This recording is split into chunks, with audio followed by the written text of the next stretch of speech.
When my dad was around 50, he got an African grey. He always loved parrots his whole life, so I was happy for him to get one after his retirement. He named the bird Kevin. My dad taught Kevin a whole vocabulary of words, and he actually trained him to understand the meaning behind certain words like hello, what's up, food, thank you, good, and a few others. My dad passed away at 70, and with that came the time to figure out, amongst my siblings and me, what would happen to Kevin. My brother and sister didn't want the responsibility of taking Kevin into their homes. Plus, their spouses were against it too. But I couldn't bear the idea of giving him away to a new home. Kevin was, and is, one of my last connections to my dad. In a sense, that was his best friend. So I decided I would take him into my home. I put his cage in the den of my house.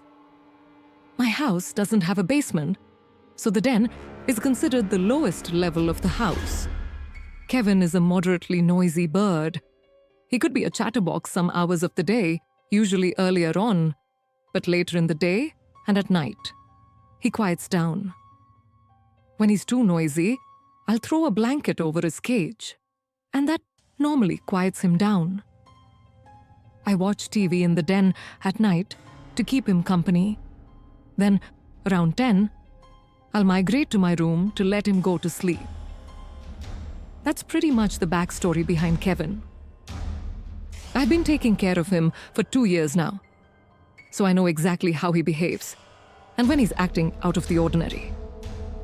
Speaking of out of the ordinary, there was one night in December, around 11 p.m., when Kevin started making sounds while I was trying to sleep. I sleep with the door open since I live alone and need to be able to hear anything if something's going on in the house. Hearing him making his squawking noises past dark, especially this late at night, was unusual beyond doubt, and something was irritating him. I went down to the den to see what was bothering him. He was wide awake on the lower perch of the two in the cage. He looked at me and was saying things like, hello and what's up, and his name, all the while nodding his head up and down, moving his whole body in the process as if he were dancing. I tried to feed him, but he didn't eat. So I covered him with the blanket, hoping he would stop. I was in the kitchen when I stopped inside because he was still making noises, and I had a feeling he wasn't going to stop. Having work the next day, I couldn't afford to lose sleep because of him. I really didn't know what to do. I'm still, to this day, not exactly a bird expert. I went back downstairs and uncovered him. He was still doing his little dance, popping his head and body, and making his distress sounds. It didn't click with me until I thought I heard something in the pantry closet a few feet away from his cage. I walked over to it and hovered my hand over the light switch to the pantry, which was outside of the door. The door has one of those big glass panels that many pantry doors have. So when I flicked the light switch, I saw the outline of a body on the inside. My fight or flight response kicked in, and I chose to fight. I opened the door screaming, trying to get my adrenaline rushing, and I grabbed the man in the pantry closet and threw him to the floor. He tried to fight back, but I easily overpowered him and had him in what I could best describe as a chokehold. He was a 50-something-year-old homeless-looking man with the smell to match it. I yelled at him, "Who are you? Why are you in my house?" He tried grabbing my face, possibly to gouge my eyes or something, but I continued to wring his neck and punch him. During all this, Kevin was going berserk in his cage. When the man on the floor seemed weak enough, I literally sprinted for the nearest phone and came right back keeping him on the ground while I called 911. The man was taken to jail, but he had no ID on him. Nothing. He was homeless and had nothing to his name, and as such, he was considered what some people call judgment-proof, meaning even if I tried to sue him, I wouldn't get anything from him. He had raided my pantry closet that night and had opened jars of peanut butter, boxes of cookies and crackers, and all sorts of other boxed and canned foods. If it weren't for my dad's parrot, I don't know what else that man would have taken or done in my house. I'm grateful for Kevin, and I like to think part of my dad is watching over me in that. But this story takes place when I was a junior in high school. For context, here's a little background information. Back in the day, I was a pretty involved student, took all the hard classes, and was in a few varsity sports. In one of these ways, I was always busy and didn't have much time for myself, and part of me was thankful for that. It provided me an escape from a world where my parents had recently parted ways, and my older brother had just gone to college. It was just me and my little brother then. He also was a swimmer and a smart kid in his own right. We were really similar, even to this day, but probably because of the stress our family situation put on us at the time, we didn't get along near at all. One of those wet winter days in the Midwest, I'd put in my time at school and swim, and I still had to sit down for several hours of homework. This time, I had to write an essay for some advanced class that I wasn't really interested in. I dropped my swim bag at the door when I got home and looked around my house to see if anyone was home. Empty. Dad must be out with Reese at swim practice. His club team had the slot at the pool after the high school team was done. I popped in a mouthful of Cheez-Its and headed down to the basement to my office to get some schoolwork done. The house was a middle-class two-story with an unfinished basement, with the exception of what I referred to as my office. From a career past, my dad used to work from home but no longer did. I was the only one who used this place, so my family, or what was left of it, just called it Quinn's office. So I made my way across the concrete floors and unattached carpet samples down there to the one finished out room in the basement. I flicked on the CFL light. It was like any other night after practice. I still had hours of homework to do. So I turned on the computer and started typing away. I was typing for what seemed like an hour, trying to bring to words what the concept of hedonism in the picture of Dorian Gray meant to me as best I could, or as convincingly as I could. Out of the dark, I heard my little brother call out to me, "Quinny? Quinny? Come up." Almost reflexively, I called back to him, "Reese, I'm working. What do you need?" We would yell through the house like brothers do. But it took me a minute to realize I didn't hear him come home. I got no response. Only for a couple of minutes, though. Again, I heard my little brother's voice sing out, "Quinny, Quinny, come up." It felt strange hearing those words carry across the dark concrete floor. He was supposed to be at swim practice. I called back out to him, asking if he needed anything, but again, I received no answer. I thought about just starting my essay again, but the family's situation was delicate at best, and I didn't want to be in trouble if my little brother actually needed something. I made the decision to get up and go find out for myself. I bounded up the basement staircase the only way a high schooler can and called out again for my brother. "Reese, what's up? I'm really busy." I checked all around the main floor, looking for my little brother, or even signs he was home. No shoes, no backpack. So he wasn't home.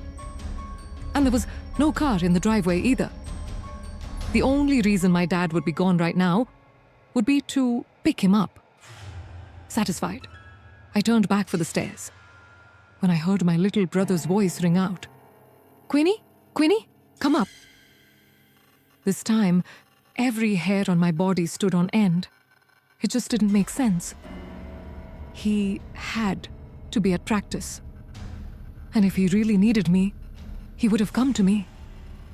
I went to the base of the second floor stairs and called out to him one more time. "Reese, what's going on? Are you okay?" For a minute, no answer. "Reese, I'm really busy. Can you tell me what's up?" Silence. For way too long. As I stared up the dark staircase, logically, I had no reason to believe anyone was up there. Until I heard Reese's voice. Calmly, this time. And not calling out in his sing-song way. Those same 4 words. "Queenie? Queenie? Come up." "What?" I asked under my breath. I couldn't comprehend the situation. I did a quick inventory of any probable scenario, a break-in, the wrong voice, a prank. I would have seen something at this point. It had to be Reese. And maybe helping him would make me a good brother. So I began up the stairs. My heart pounded with each step, and I was about to make the landing to the dark second floor. Then I heard the buzz of the garage door motor. I ran back down the stairs and looked out the window. It was my father's sedan, and him. And my little brother got out. I stumbled from the window to the hall where they would enter, and I felt my heart almost stop beating. I collapsed on the floor and just started to cry uncontrollably. This was like 15 years ago when I was a kid. I was with my best friend Jackson at some abandoned family resort or bungalow colony type place in New York. It was off a main road and then down a private dirt path driveway entrance. It was a rather large property with a bunch of old abandoned buildings, including at least 10 small bungalows, a main hall, a few bathroom stations, and an indoor pool house. Along with that was an outdoor pool, a shuffleboarding area, and a kids' playground. Everything was old, run down, with tall, overgrown grass growing over it. We found this place accidentally one time, while walking down Route 209, but we didn't explore it that day. We came back another night. By the time we went, it was past sunset. The sun was kissing the sky goodnight, and it was getting very dark. But we didn't want to come during the day, in fear of getting caught and getting charged with trespassing. We brought along walkie-talkies and flashlights to communicate with each other when we'd split up. We started looking around the bungalows together. Most of them looked the same and were relatively small. 1 or 2 beds each, a small kitchen, and 1 bathroom. Some of them had little living room areas. Halfway through looking at these bungalows, I split off from Jackson because he was moving kind of slow. I tried to enter the building that looked to be the main hall or office, but every entrance was locked.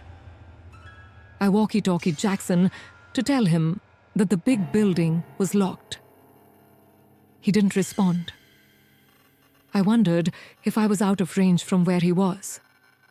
2 minutes later, I found myself at one of the 2 bathroom buildings. It was probably a 400 square foot building. There were no doors to the building though, which was unusual. It just had 2 big openings. One for the men's room, one for the women's room. I remember the signs being faded and worn out. Then I saw these red tracks on the dirty old concrete bathroom floor. Now, I'm not going to sit here and say they looked like bloody footprints, but I couldn't explain what these red marks could be. Then, and now, I still can't say for certain. Regardless, it was pitch black inside that bathroom around the corner. And that was the first building I was scared to enter. I tried walkie-talking to Jackson again, hoping he was in range this time. I pressed the button on the walkie and said, "Yo, where are you?" When I let go, I heard the beep sound that the receiving walkie makes after getting a message from inside the bathroom. It gave me a near heart attack. Then I thought, Jackson must already be in there. Hence, the red-looking footsteps. I called his name and it echoed into the bathroom. I was actually about to step into the bathroom, thinking he was hiding from me, pranking me, when I heard Jackson's voice call out from the distance behind me. Outside, in the darkness of the night. I heard him getting closer. I couldn't see him in the dark, but he obviously saw my light. So I yelled back, "I found your walkie-talkie." I started stepping into the bathroom, but then he said back, "Don't go in there. I never went in there." This is when I turned around and hurried right out of there. I pressed and released the talk button really quick on my walkie, causing the beep again from inside that pitch-black women's room. Jackson and I looked at each other for half a second. Then we ran. We dashed in the direction we came, making it back to Route 209, where we had to stop to catch our breaths. This is when Jackson told me that inside one of the bungalows he had gone into, he had tried walkie-talking me, but I wasn't answering, meaning we must have been out of range. But then he heard a noise from the living area of the bungalow. As he turned around, his flashlight revealed an older woman, almost running towards him. He dropped his walkie-talkie and flashlight and ran out of the bungalow. He ran in the dark and hid, refraining from making noise in fear of being followed. He hid for a questionable amount of time before looking around and seeing my flashlight across the field, over at the bathrooms. The most likely explanation to me was that some cracked-out drug addict was hiding or living in that abandoned bungalow, and for whatever reason, lunged at Jackson and picked up his walkie-talkie. What she was doing in that bathroom, who knows? Maybe drugs. Maybe the bathroom in the bungalow didn't work. But what I don't know is, why was there a trail of what looked like blood in there? Those are my theories, but I can't explain all of it away. And that's the scariest part.